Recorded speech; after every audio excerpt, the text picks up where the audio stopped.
Hello and welcome.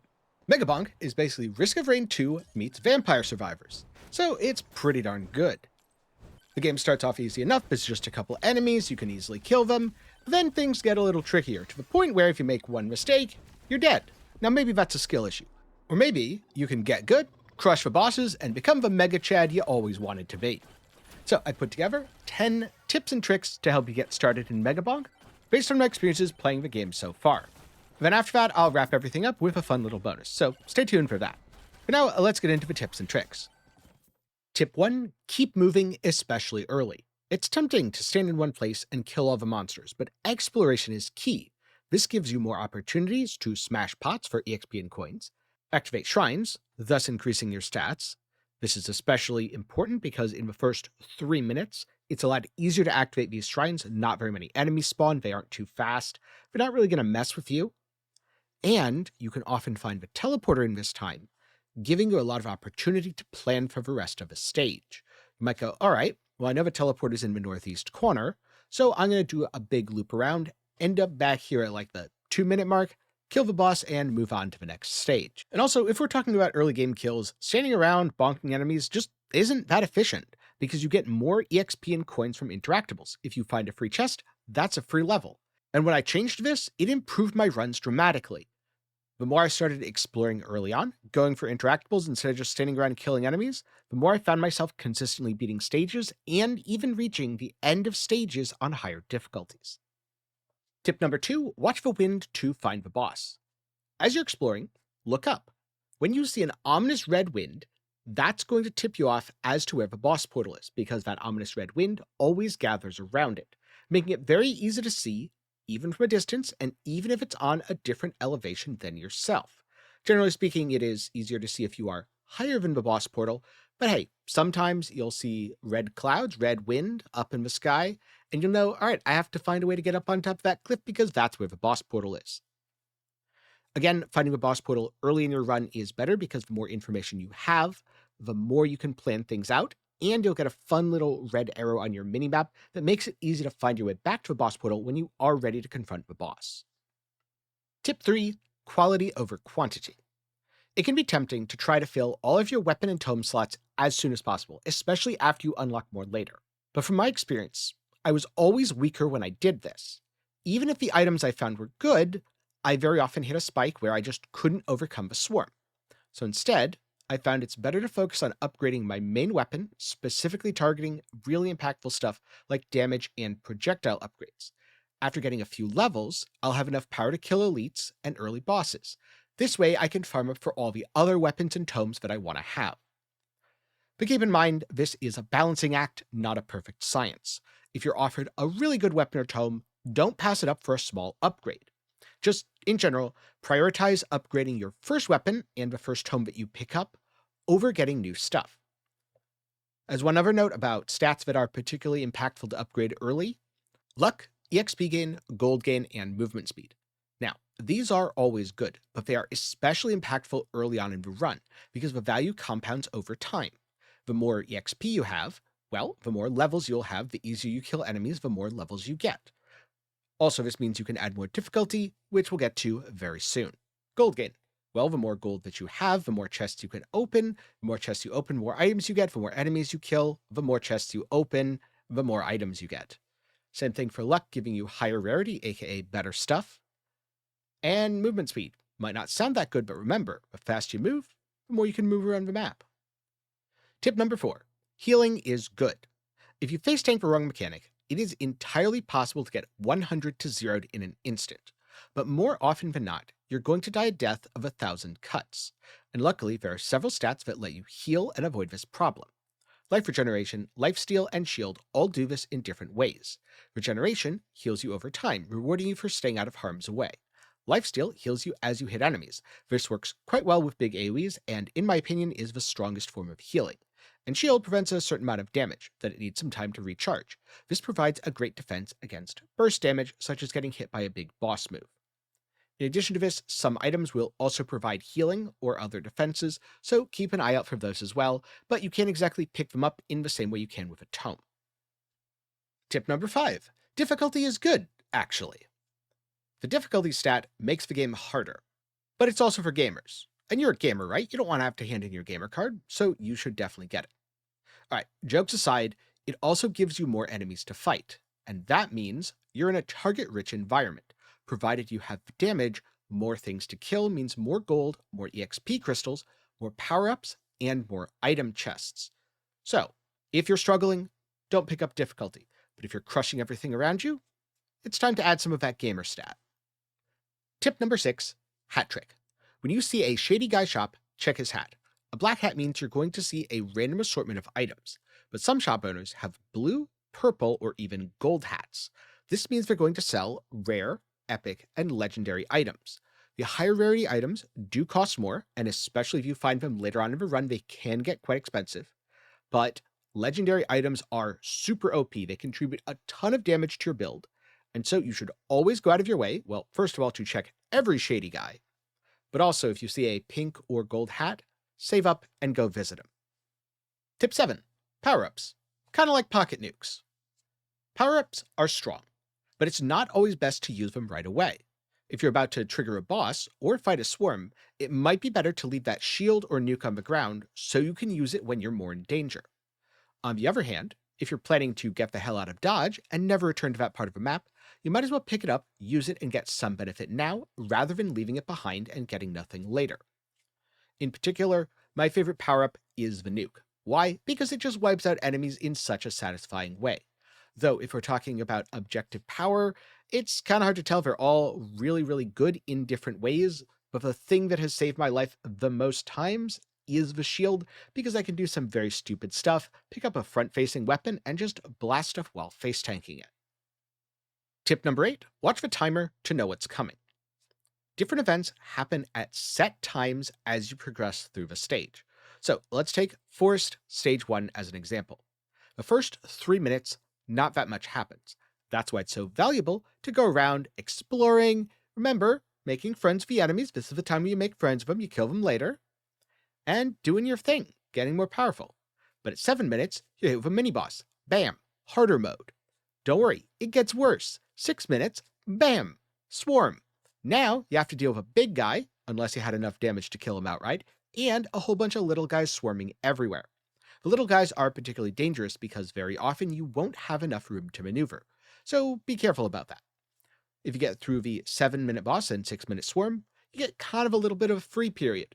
This is of course the calm before the storm, because at 3 minutes, you get another swarm, and don't worry, 2 minutes, another boss. So think about all of these things and pick a good time to trigger the main boss and advance the stage so that you don't get yourself overwhelmed and promptly killed. Or, just be a mega Chad, trigger all the things at once and kill it all no problem. Tip number 9, unlocks are key. One of the best ways to get stronger within your run is by paying attention to unlocks outside of your run. This is how you get access to new characters, tomes, weapons, and items. Complete the quests, and as you're progressing, look out for things you can do to unlock new items. For example, recently one of the weapons I've been using a lot is the Slutty Rocket. Why? First of all, it's super fun. It's very good at zapping enemies that get a little too close for comfort. 2, if I kill enough enemies with it, I will unlock a new thing. Therefore, it's my new best friend until I've done that unlock. Another thing I unlocked is the Moldy Gloves.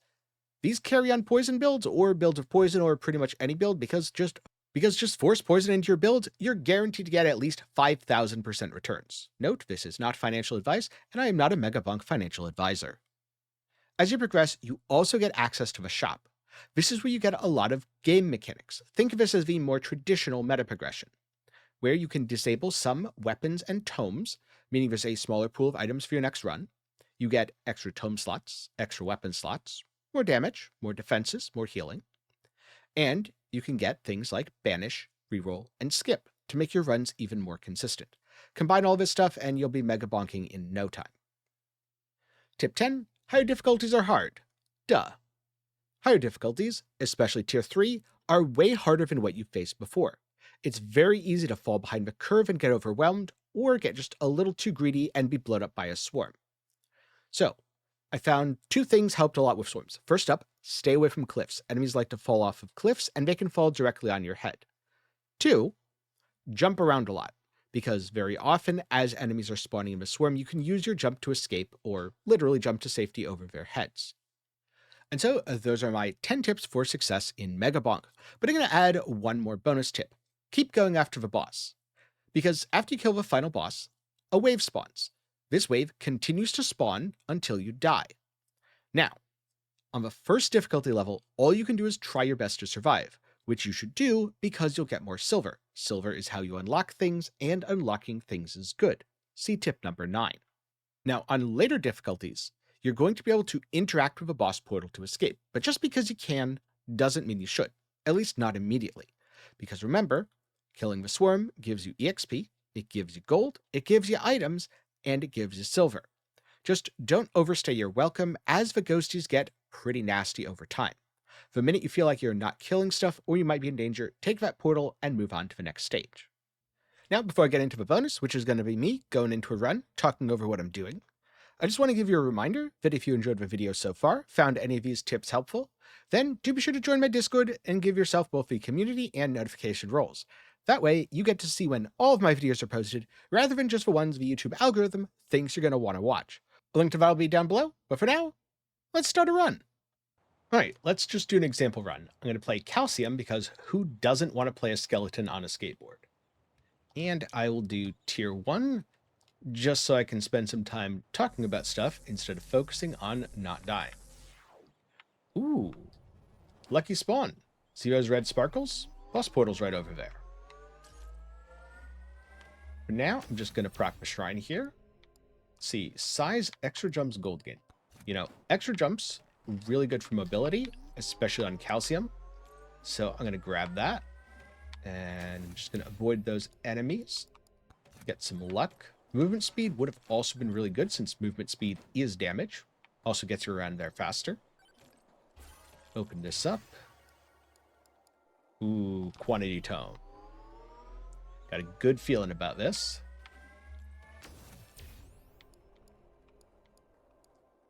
Sure. Elite spawn increase means more enemies to fight and more loot. Turbo socks. Hell yeah. Okay. Now we're cooking. This guy's fun. Boss curse means double bosses. And no, not just double final bosses. Double all bosses. Let's see. Some HP in case I make mistakes. More quantity.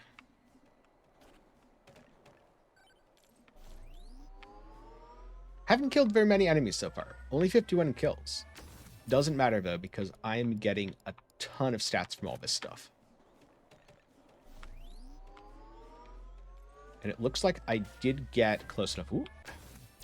Glad I have high move speed right now. That might not have been great. So I got close enough to a portal. I have a mini-map thing. I can just go pop, pop, pop. All the interactables. Challenge Shrine. Spawn some enemies. Kill them to get loot. And the microwave lets you duplicate items. Sadly, the challenge things I spawned are gatekeeping me from it right now. You know what? I just unlocked blood magic. Let's try it. It's new, it's shiny, it's good. Ooh. Damage per kill. Alright. Yeah, can't use a microwave, don't have a legendary yet. But when I do, I'll be able to cook it into a different one. More quantity, that scales all my weapons. Free chest. Yay, more speed. And for now, I'm just going to farm a bit, get some stats, and prepare for the 6/7 minute grind. Okay, 7 minutes. Bosses spawned. Remember how I said it doubles bosses? Yeah, there was kind of 2 of those shrines. So now there's 3 bosses. Good news is, each of those 3 will drop a chest when slain. You know, I don't really like any of these, so I'm going to reroll. Quanto, hell yeah. Sure, some life regen. Damage looks pretty good.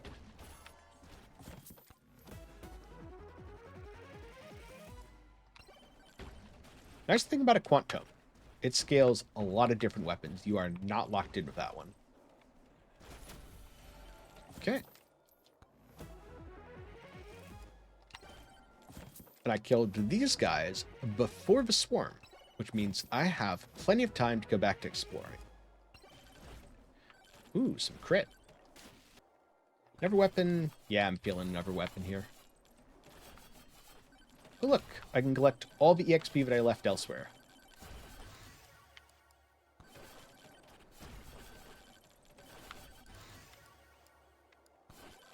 I'm going to try to get as much damage on my weapons as possible. Ooh, I just saw something fun and spooky. This bush. If you shake it, it will come alive and attack you. So, if you want to fight, do that. And if you don't want to fight, don't do that. Very much can get you something cool or brick your run. Eventually you'll want to do it because it does get you something cool. Just, be prepared. Ooh, do you see what I see? I mean, clearly I gotta, right? It's Risk of Rain rules. If you find a Shrine of a Mountain, you gotta interact with it. Normally around this time, I'd be like, I need to head back to the boss portal, but I am so fast right now that I think I can spend like another almost minute. That'll get me right as the scary stuff spawns, which might be a bad idea. We'll see. Okay, 50 seconds till swarm, minute 50 to the next boss. I'm feeling pretty good. Let's trigger it. There are, of course, 4 of them because I clicked every boss challenge shrine that I could. And now I'm just going to zoom around, get some sick airtime to boost my damage, and hopefully melt these guys. Might take a little bit, though. While my damage is pretty good, they have combined quite a lot of health, and most of my skills aren't super single target. I think the Executioner is. Everything else, it's just kind of AoEing them slowly. That's why one of them's so much lower. Ooh, more damage. On this guy, move speed is damage, so worth it. And executed.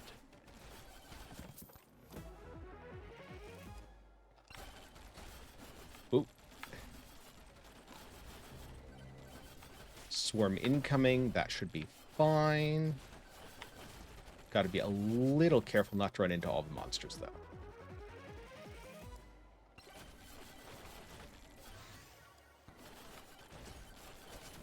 Oh yeah, this is going to be super easy.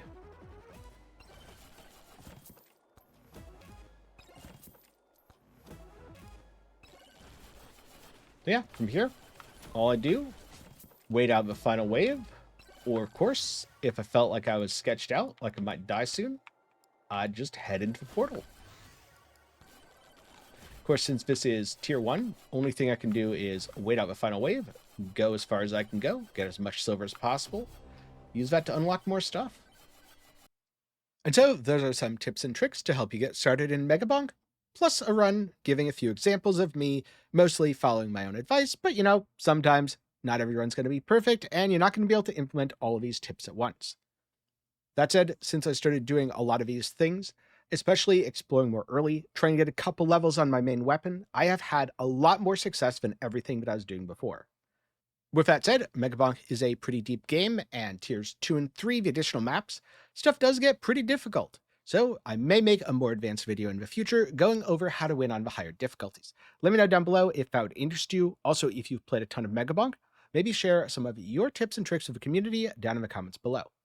For now, thank you very much for watching to the end. If you enjoyed, be sure to leave a like, and with that, I'll see you in the next one.